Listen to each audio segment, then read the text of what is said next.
ვიდეო თამაშები თანამედროვე ეპოქის განუყოფელი ნაწილია, რომელიც მოზარდებს ართობს, სტრატეგიული აზროვნების პრობლემის გადაჭრისა და კრეატულობის განვითარებაში კი ეხმარება. თუმცა ამ პოზიტიურ ეფექტთან ერთად ვირტუალური სამყარო სერიოზულ რისკებსაც შეიცავს. უკონტროლო გარემო, ფარული ფინანსური манипуляციები, კიბერბულინგი და ონლაინ სივრცეში უცნობ, ხშირად არაკეთილ სინდისიერ პირებთან კომუნიკაციის შესაძლებლობა ბავშვებისთვის რეალური საფრთხეა. დღეს ამ ერთ-ერთ ვიდეო თამაშზე არსენ საფისკვერაძე გვესაუბრება, რომელშიც ჩვენ სიახლეების ნაწილშიც ვისაუბრეთ და ძალიან მაინტერესებს, რაზე უნდა მოგვიყო, იმიტომ რომ ძმენია ხშირად, რომ ჩემს გარშემო ბევრი მოზარდი თამაშობს Roblox, ხო, რომელზეც ვისაუბროთ. კი, მან ყოლს. მოგესალმებით ლევანინი კიდევ ერთხელ.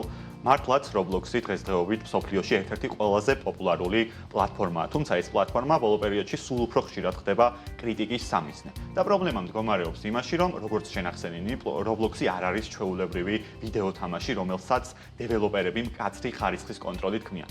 რეალურად ეს არის ძალიან დიდი სოციალური ქსელი, სადაც ნებისმიერ მსურველს, ნებისმიერ მომხმარებელს თავად შეუძლია შექმნას ნებისმიერი შინაარსი. იქნება ეს თამაშები, ვიზუალები თუ ასე შემდგომ.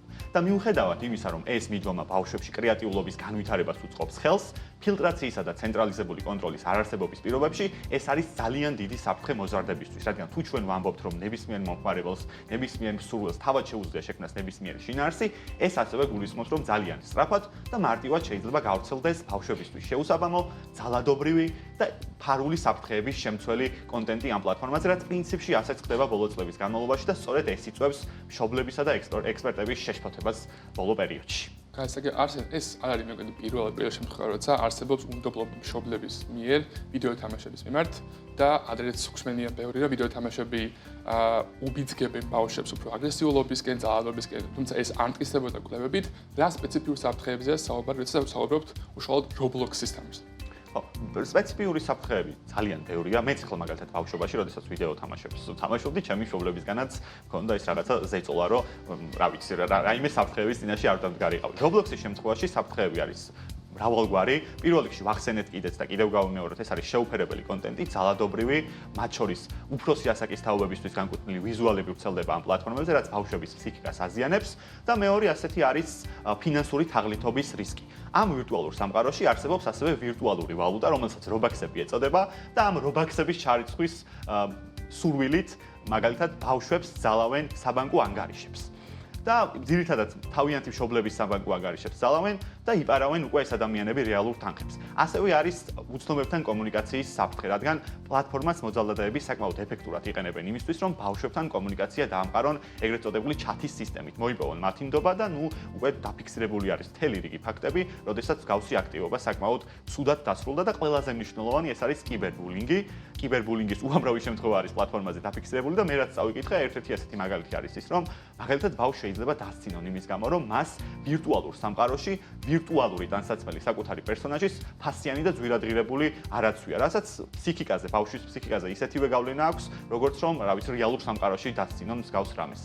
მართლა ძალიან მძიმე მოსასმენია ხა პირველად ეს უკვე აღარ გამიგია რომ პერსონაჟის შექმნილი რაც არის. ამას ეწოდება ეგრეთ წოდებული სკინები, ჩემი მამიდაშვილის გამოსცემია. არა, მე არ ვიცი ეს თუ კარგი სკინი არ აქვს, შეიძლება ვინმე დასცინოს. არა, არ გამიგია, სულ მესმის ხოლმე ბავშვებისგან რომ Roblox თამაშობენ, მაგრამ არასდროს რატომღაც არ ჩავეძია ამ ამბავს, როგორი თამაშია. ხო არ არის რაიმე ტიპის კვლევა, არ ვიცი, რომელიც მეცნიერულად აზუსტებს ამ საფრთხეების მერე შემდეგ როგორ გამოიხატება, ან არ ვიცი რაიმე. მთელი რიგი კვლევები არსებობს ამ მიმართულებით. ერთ-ერთი ყველაზე სკანდალური და მასშტაბური კვლევა არის Hindenburg Research-ის მიერ ჩატარებული კვლევა, რომელიც ამბობს ასეთ რამეს კონკრეტულად Roblox-ზე, რომ ამ პლატფორმამ წლების განმავლობაში კლიანად იყო ორიენტირებული მოგების მიღებაზე და ანუ დაივიწყა და უგულებელყო ბავშვების უსაფრთხოება. 35 მილიონი დოლარის ოდენობის ჯარიმა დაიკისრა უკვე Roblox და ნაწილი უკვე გადაიხადა კიდეც პლატფორმამ. საბოლოოდ გამოსავალზეც ხო არ მოგიძიებია ინფორმაცია, როგორ შეიძლება რომ მშობლები მოიქცნენ ესეთ დროს.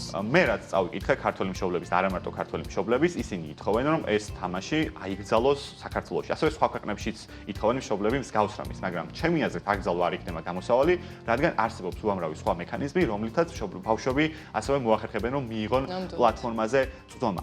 ალბათ მე არ ვარ ამ დარგის ექსპერტი, მაგრამ მშობლის აქტიური ჩართულობა არის ძალიან მნიშვნელოვანი. იქნება ეს Roblox-ი თუ ნებისმიერი სხვა თამაში, მშობლის აქტიური ჩართულობა და ბავშვთან ჯანსაღი დიალოგი საფრთხეებზე არის ყველაზე მნიშვნელოვანი და თუნდაც იმ მექანიზმების გამოყენება, რასაც მაგალითად Roblox-ი სთავაზობს მშობლებს, რომ თვითონ საკუთარი ტელეფონიდან აკონტროლონ ბავშვების მიმოწერა და მთელი რიგი ეს ნიუანსები. ნამდვილად ბევრი შესაძლებლობა არის უკვე რომ პრობლემა შეძლონ, რომ ეკრანზე რას უყურებენ თავისი შვილები ნახონ, იმიტომ რომ კიდევ როგორც ახსენე, აკრძალვა გამოსავალი იქნება, იმიტომ რომ უბრალოდ ეს ბავშვები სხვა პორტალზე გადავლენ სხვა თამაშს ან World VPN-ს გამოიყენებენ რომ შევიდნენ. შეიძლება უბრალოდ ითამაშონ. მარტივად აუვლიან გვერდს. კარგი, კონტროლი საჭიროა. დიდი მადლობა არსენ, რომ თემას გასაუბრე. დაგმოჩნდებებით.